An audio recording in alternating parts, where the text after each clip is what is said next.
Hello. So let's try this again. So photoelectron spectroscopy, it tells us the electron structure of the atom. So what that means is it's going to tell us where the electrons are located,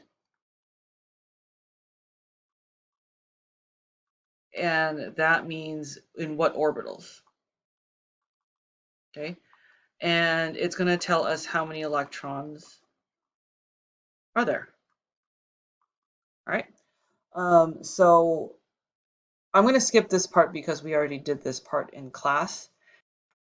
Go through electron configurations again. So earlier today I had talked about finding the electron configuration for this element right here, sulfur, and I labeled out the periods. We have period, and that's the row, 1, 2, 3, 4, 5, and then 6. And normally this stuff, 7 is ignored, and we just usually ignore the F block too.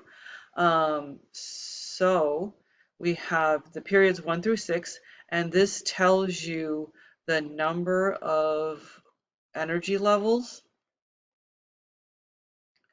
And you might have heard the word electron shell. So this is pretty much layers of electrons, kind of like onions, I suppose. All right, so we have these periods, and then we have the SPD block. And so this is just a shortcut for how to figure out the electron configuration of a particular element.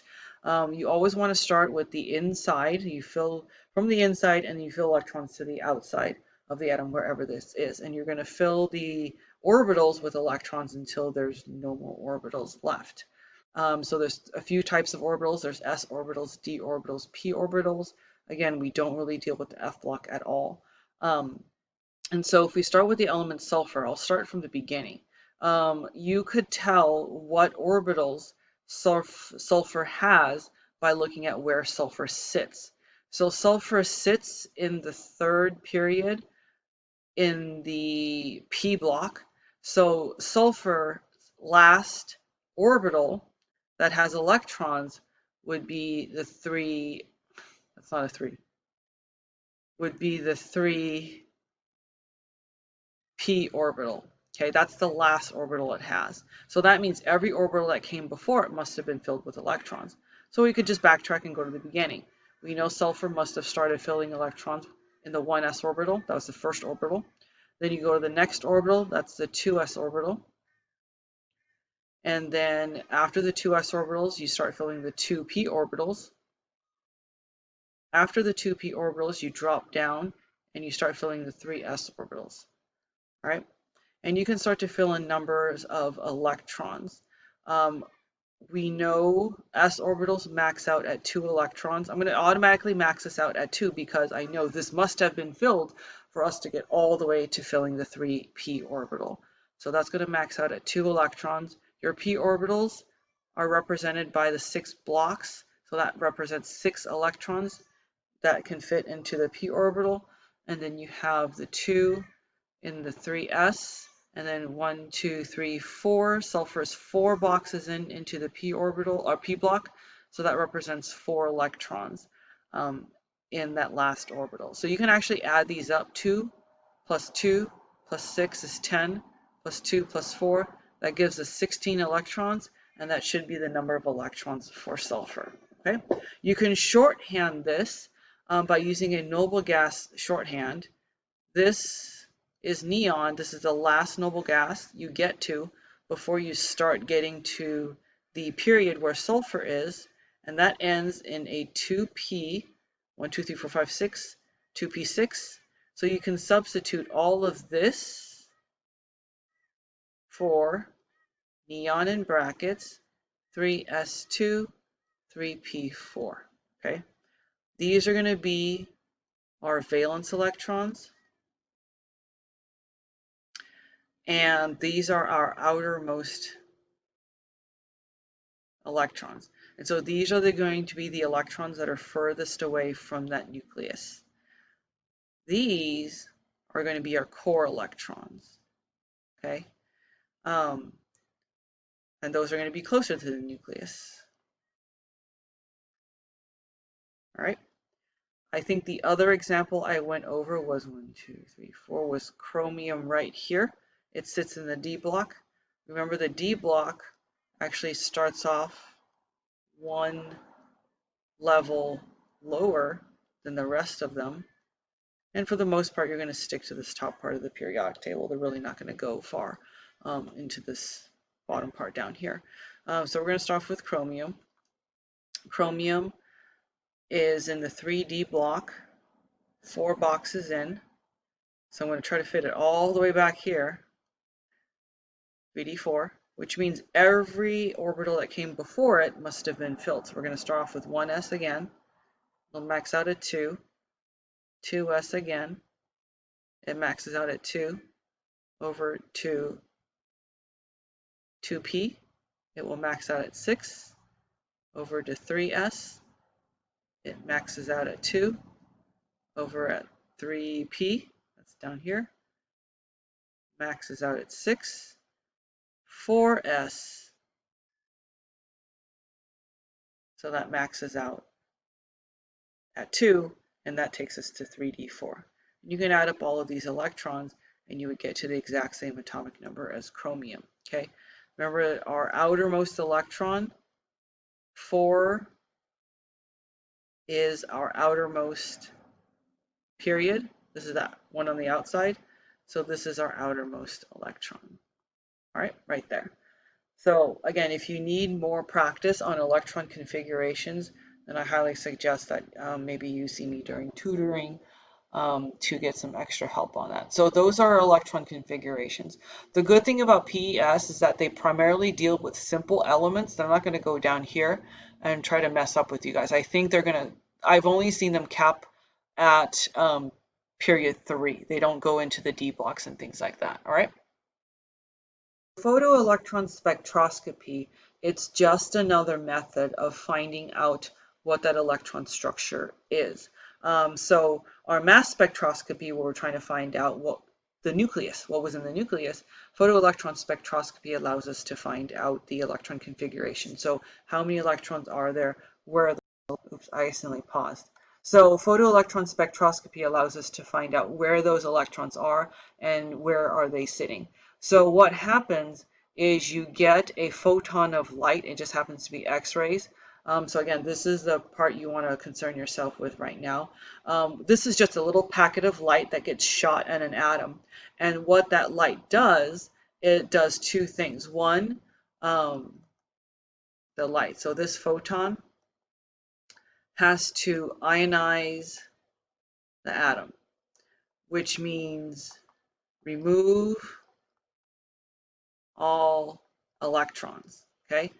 The second thing that it has to do is it gets the electron moving away from the atom. You might wonder, well, what's the point? Don't we just want to remove all of the electrons and that's all we need anyways? Why do this extra part? The key is you don't know how much the ionization energy is, so you always want to blast the atom with more than enough energy so that you know for sure you've ionized all of the electrons. If you don't hit it with enough energy, you won't ionize all of the electrons, or you won't ionize the atom and remove all of the electrons, so your PES would come out incorrect, okay? So you have to blast the atom with more than enough energy to remove the electrons, pull them away from that nucleus, and then move them all away, all right? So before, as I said before, there's that moving away part. We can measure kinetic energy. To be honest, I don't know how they do it. That's more physics in terms of what machinery, but they can measure kinetic energy. The amount of energy at the beginning, this photon of energy, is determined already. So this is known, and then the kinetic energy can be figured out by measurement. And so in order to figure out the ionization energy of the electron, you just need to subtract that kinetic energy of the electron away from the original photon of light, okay? So this is the amount of energy required to remove the electron. And then from that, we can put together a PES diagram, and then we can start to analyze certain things about that atom.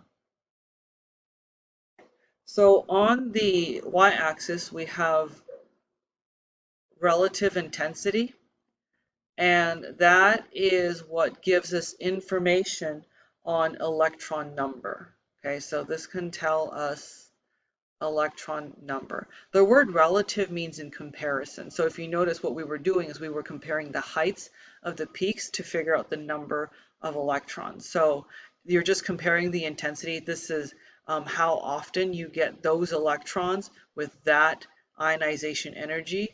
With these electrons that get that ionization energy, you compare how often they occur, then you can infer electron number from that. Okay, so down here we have ionization energy,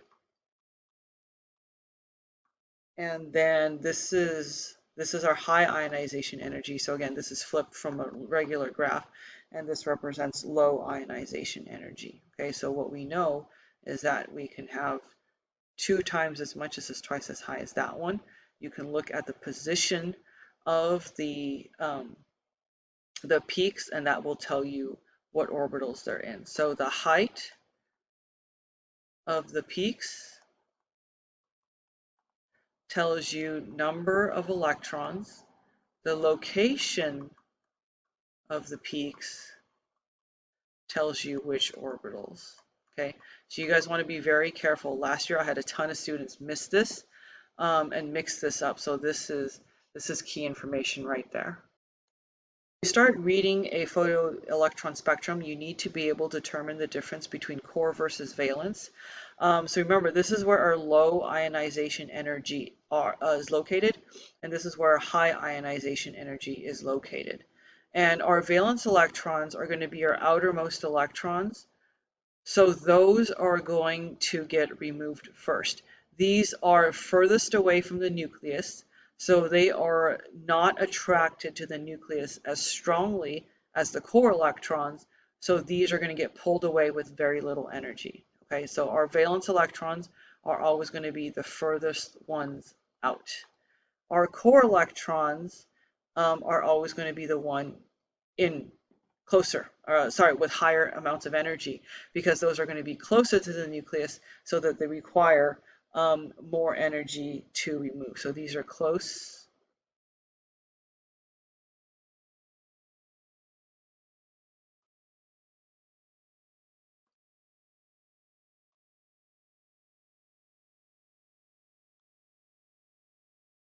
Okay. So when you get one of these, the first thing you want to do is you want to determine your valence electrons. And once you determine your valence electrons, you can work your way in to your core electrons.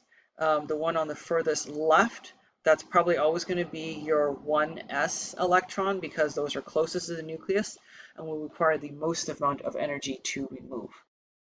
So once you figure out your core versus valence electrons, then you can start assigning orbitals and numbers of electrons. Again, your furthest left peak will probably always be your 1s electron, unless they state something like it's left off. But from what I've seen, the 1s is always there. So your 1s electron, you know that the orbital maxes out at two electrons. So you know this peak, this height, must mean 2 electrons. Okay, again, we can't get to filling these outer orbitals until we fill this one. So this height, this peak height, must represent 2 electrons. The fact that it's furthest in must represent that it's the 1s orbital with the highest amount of ionization energy. And from there on out, you can start to assign the next orbital, which is the 2s orbital. Again, that peak is the same height as this peak, so then we know that has 2 electrons. The peak after the 2p orbitals, 2s orbitals, would be the 2p orbital. The peak height is half of this one, so you know that the amount of electrons must be half, so that's why we have a 2p1 written there. So that's a total of 5 electrons, which means we have boron as our element. Okay, so you want to use the electron number to figure out the element itself. So Z is just telling you this is the number of protons. So again, you're going to assume neutral atom, number of electrons is number of protons, and then find the element from there on out. Okay, So these are just two reminders you kind of want to have on hand. Again, I said